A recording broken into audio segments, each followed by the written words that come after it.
Want to kind of challenge the traditional understanding of referrals today. The traditional understanding of a referral is I worked with a client, that client had a good experience, that client then refers me to somebody else, right? And that's what I think people most commonly think of when they think of referrals. And yes, referrals are powerful, and those types of client referrals are particularly powerful. It's a beautiful thing when it happens. They don't always convert, they're not always a good fit, but it's nice to get people talking about you. Sure, fine. The challenge, as we often talk about here, is that those kinds of referrals are often few and far between. They're not controllable. You don't have any control over those referrals. At the end of the day, how many clients have you worked with? Maybe if you're really seasoned, you've worked with 15, 20, 25, 30 over the years. And as it becomes years and years, how much do they even remember about your work together, right? So really it's the most recent clients you've worked with. Likely that number's, within the last couple of years, under 10 for most people. It's a pretty small, finite group of people. And they've got to then meet somebody who's not a competitor, presumably, and then feel like you're a good fit to work with them, and then think of you and then mention you. And this is precisely why those are often few and far between. My contention today is that there is a larger pool of referrals out there for you to take advantage of that you likely are not currently taking advantage of. And I'll tell a quick story to kick this off here, Carrie. I had a client post in our client Slack, and she says here, posting my small win in hopes of encouraging others, just bumped into an acquaintance at my co-working space who stopped me to say, I love your LinkedIn posts. Okay. I told her I was embarrassed about it, but understood that the point was to make myself available to people who may not know their problem is solvable. And she said, absolutely. I understand what you do now and will think of you anytime I meet someone who's struggling with those things. So the case I want to make for people here is that the referral opportunity is much bigger than just the small group of clients that you've had direct experience working with and for. Yeah, no, I couldn't agree more. And what's really interesting about that is this referral came from someone, it sounds like, who had nothing to do with her market, right? Who really didn't have, knew her personally. If they were in a co-working space together, probably has a sense of who she is as a human being, but doesn't know what she does. And what's really interesting about that is that if you think about all of the people in your orbit, right? Your friends, your family, your acquaintances, the people at your co-working space, and if you were to quiz them all and ask them what it is that you did, I'm really curious to know how many would be able to give an accurate account, right? How many would be able to, would know. And the fact that they don't, huge missed opportunity, right? Because we don't know who they're talking to. We don't know that 2 degrees of separation from you is maybe your perfect client, and your name will never come up just because you weren't clear, right? Just because you didn't let people in on what it is that you do. Yeah, it's funny. I had another client tell the story about how a previous, in this case, actually a previous client, or it might have been a previous colleague, called him up one day or sent him a LinkedIn message, proverbially called him up. No one actually calls anybody anymore, right? But sent a message somehow and said, hey, I just had this opportunity come across my desk and you immediately popped into my mind. And the client told me this story as if to say, like, oh, it's so funny how that happens, right? Because I haven't actually talked to this person or worked with them in years. And this is a client who obviously I knew by virtue of our work together was pretty active on LinkedIn and publishing and doing a good job. And I laughed and I said, you didn't pop into his mind, you popped into his feed. Right? You've been top of mind, you've been showing up. He's been thinking about you. And then an opportunity came across his desk, and lo and behold, it's a good fit for you. But would he have thought of you? Would have even known that it was a good fit for you had you not been showing up? And I think the opportunity that people have to spark word of mouth is so much more significant than they realize. Even in our business, I mean, we often ask people, how'd you find us? It's a pretty common question. And you know what? Yeah, we get people who say, oh, I talked to one of your clients and I know one of your case studies. And sure, that happens all the time, fortunately. But what also happens is, I saw so-and-so following you on LinkedIn. Or I have a colleague who really likes your content and they listened to your podcast.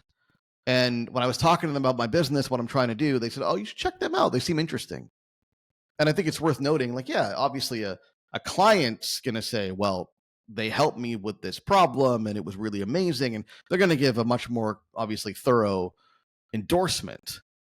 Uh, whereas somebody who's engaging with your content might not be able to give that endorsement, but they can refer to you, they can talk about you. And that's quite powerful when you consider the scale that's available to you with that kind of word of mouth. Mm-hmm. It also points out, some faulty thinking that folks have when they are putting out this kind of content, thought leadership, out, basically putting themselves out there in the world. And that is, and we run into this with clients, right, who want to follow this very straight line. They want to put out a piece of content, have the perfect person watch it immediately, right? Connect with them, have a conversation, buy from them. All in a day. Well, yeah, also very quickly. And what they learn very quickly, and at first it feels a bit disheartening, and then it's like, oh, wait a minute, this is actually the world opening up to me, is that that's not the case, right? What you're doing is sort of sprinkling around, right? You're spreading seeds around that are going to grow into flowers later on. You are creating a bit of a buzz, right? You're creating understanding. You're creating this whole army of people out in the world who, when they hear someone talking about the kind of problem you solve, they might say, oh yeah, I know what, that's Ahmed, that's exactly your guy. Or they might just say, wait a minute, there's someone that I've seen lately who's doing a lot of talking about that. Let me go back and figure out who they are, right? And so there's a bit of a reverse approach, which is, if you're out there, if your content exists, if people can see what it is that you do, then when they need you, or when someone that they know needs you, they can circle back around. And I think it's an interesting way to look at the work that consultants are doing when they are, in fact, taking their positioning out into the market. Yeah, and I think it's worth reflecting on, why would people talk about you? Why would they? Because some might think, why would anyone do that? Well, you do it. I guarantee you, if you're talking to a friend, you're talking to a colleague, you're talking to an acquaintance, and you're talking about a particular problem, if you can think of somebody, if somebody comes to mind who might be helpful, you're going to, if you're a good person at least, right, you're going to contribute that idea, because it builds a relationship, right? It's a way of earning social capital. Everybody wants to be a connector of sorts, right? Everybody wants to earn social capital in their relationships. And this is one way we do it. If we have advice to offer, obviously, we offer that advice. But if we know somebody who might be a useful resource, and you're not saying, they're not saying go and hire this person right away. Go and check out this. They've got a perspective. I heard they have a podcast. They publish on LinkedIn. Maybe it's worth checking out what they have to say. I'll dig up the link, right? That is a way of building and earning social capital in our relationships. And people will do that to the extent that you appear to be credible, have something meaningful to say. Sure, if this is not a, go and publish and people will talk about you. No, believe me, most people that publish are not talked about, right? Most publishing gets ignored. This is, go out there and say interesting things about the problems that your clients are facing, and people will consume that, who are not your ideal clients, to your point, Carrie, but might know others who could be your clients, and will discuss that with them when the time and the context is appropriate. Mm-hmm. And so what's interesting about that, to your earlier point, is it changes the entire nature of what a referral is, right? It's not necessarily someone making a connection of someone with a need and someone with a solution directly. I think this maybe used to be the case, right? Before social media, when it was, oh, I have a hole in my roof. Well, yeah, I know Joe, and he fixed a hole in my roof. Therefore, I'm going to connect you to Joe, right? That's not what this is. This is about bringing people together who are thinking about the same things. And that is what's going to get you those, much more powerful connections. And that's what's going to put you in a place where people do consider what you say. Robert Cialdini has these 6 principles of persuasion, and I won't go through all of them, but one of them is this idea of social proof. The idea that to take any kind of action, make any kind of decision, we as human beings, this is hardwired into our brains, is that we need to see some kind of social proof. This is why case studies are so valuable, because if I can see that you've done something like this for a client like me, I'm more inclined to believe you. for obvious reasons, right?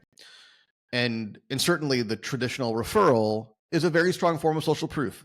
This consultant did this for me, maybe they can do it for you too. That's very strong social proof. This kind of word of mouth, I heard of somebody, I've seen their stuff, you should check them out, is also a tangible form of social proof. It's not quite as strong as the case study or the referral from the client, but you are still fundamentally borrowing trust from the person who's talking about you, right? If I'm having a conversation with a friend and I trust this friend and he happens to make a recommendation, go and check out so and so, I'm thinking they're smart. They know what they're doing. They wouldn't talk about somebody who's obviously not worth being talked about. They wouldn't make a recommendation unless they really thought it was worth pursuing. Now, they're not saying go and hire them, go and buy. They're just saying go and check it out. So I'm going to take that recommendation pretty seriously because I trust my friend or my colleague. And so this very much ties into the fundamental laws of persuasion, is that people need to see some kind of social proof in order to take a decision seriously or take action on something. And what you're getting via this kind of word of mouth is tangible social proof. And it's interesting because I think that is more and more true as time goes by, right? And as social media continues to be as important as it is in all of our lives. Previously, if I referred you to someone, you would just take my word for it. You would hire them and off you would go, right? Potentially. Now, even if you do get that referral from me, you're going to go check them out, right? Oh, You yeah. want to go see what they said. You want to see for yourself. You want to see how many stars that restaurant earned. You want to see, what people have been saying about them in their comment section. Everybody now has this opportunity to mitigate risk and to, get more comfortable about what the upside is that they're going to gain. And so what it speaks to is the new, it's not that new, but the way that people currently buy, and how important it is to live in that world and, give them all the information and resources that they need to make good decisions. Yeah, you're going to get vetted anyways. There's no, even a referral from a client's no easy deal to close. You're going to get vetted regardless. But there are other ways to generate more awareness and for more people to talk about you if you're out there actively publishing and making a name for yourself.